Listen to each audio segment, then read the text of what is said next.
Hi Milton. இன்னைக்கு நடந்த மிக முக்கியமான செய்திகள் தான் பார்க்க போறோம். வாங்க வீடியோக்குள்ள பார்க்கலாம். காசா போர் நிலைமை ரொம்ப மோசமாகிட்டு இருக்கு. இஸ்ரேல் ராணுவம் காசா நகரம் முழுக்க கைப்பற்றும் திட்டத்துடன் ஒரு பெரிய போர் நடவடிக்கை தொடங்கியிருக்கு. இத போக்கஸ் இன்ஃபில்ட்ரேஷன் சொல்லிட்டு ராணுவம் சொல்லுது. அதாவது காசா நகருக்குள்ளேயே புகுந்து முக்கிய இடங்களை குறி வச்சு தாக்குறது. இது காசா வரலாற்றிலேயே மிகவும் கடுமையான தாக்குதல்கள் ஒண்ணு. ஏற்கனவே காசாவில் இருக்கிற மக்களுக்கு தங்க இடம் இல்ல, உணவு இல்ல. இப்படி இருக்கும்போது இந்த போர் நடவடிக்கை ஒரு 10 லட்சம் பேர் அகதிகளா மாத்தணும்னு சொல்லிட்டு ஐக்கிய நாடுகள் சபை சொல்லியிருக்கு. இது ரொம்பவே கவலைக்குரிய ஒரு விஷயம். காசா மக்கள் பசியால ரொம்ப கஷ்டப்படுறாங்க. கடந்த ஒரு நாள்ல மட்டும் பசியால 2 குழந்தைகள் உட்பட 5 பேர் இறந்து போயிருக்காங்க. இப்படி பசியால இறந்தவங்களோட எண்ணிக்கை இப்ப 322 தொட்டுடுச்சு.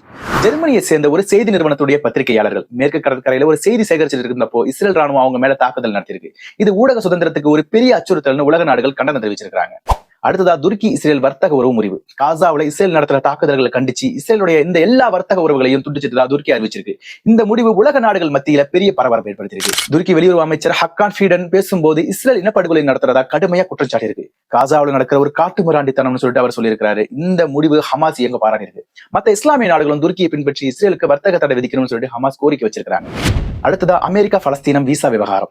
ஐக்கிய நாடுகள் சபையுடைய பொதுக்கூட்டம் நியூயார்க்ல நடக்க போற இந்த நேரத்துல பலஸ்தீனிய அதிகாரிகளுடைய விசாக்களை அமெரிக்கா ரத்து செஞ்சிருக்காங்க. இது ஒரு மிகப்பெரிய அரசியல் பிரச்சனையா பார்க்கப்படுது.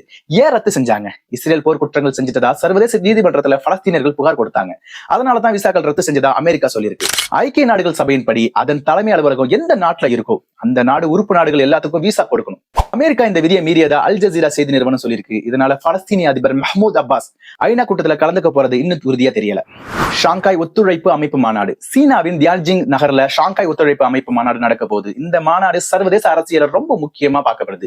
இதுல யார் யாரெல்லாம் கலந்துக்க போறாங்க அப்படின்னு சொல்லி பார்த்தா ரஷ்யா, துருக்கி, இந்தியா, பாகிஸ்தான், ஈரான், சீனா உட்பட 20 நாடுகளுக்கும் மேற்பட்ட தலைவர்கள் இந்த மாநாட்டில் கலந்துக்க போறாங்க. என்னென்ன பேசுவாங்க? ரஷ்யா உக்ரைன் போர், இஸ்ரேல் காசா போர் போன்ற உலக பிரச்சனைகளை பத்தி பேசுவாங்கன்னு எதிர்பார்க்கப்படுது. இது போக அமெரிக்கா தலைமையிலான மேற்குலக நாடுகளுக்கு எதிராக ஒரு வலுவான அரசியல் மற்றும் பொருளாதார கூட்டணியை உருவாக்குறது இந்த மாநாட்டுடைய ஒரு முக்கிய நோக்கமா பார்க்கப்படுது.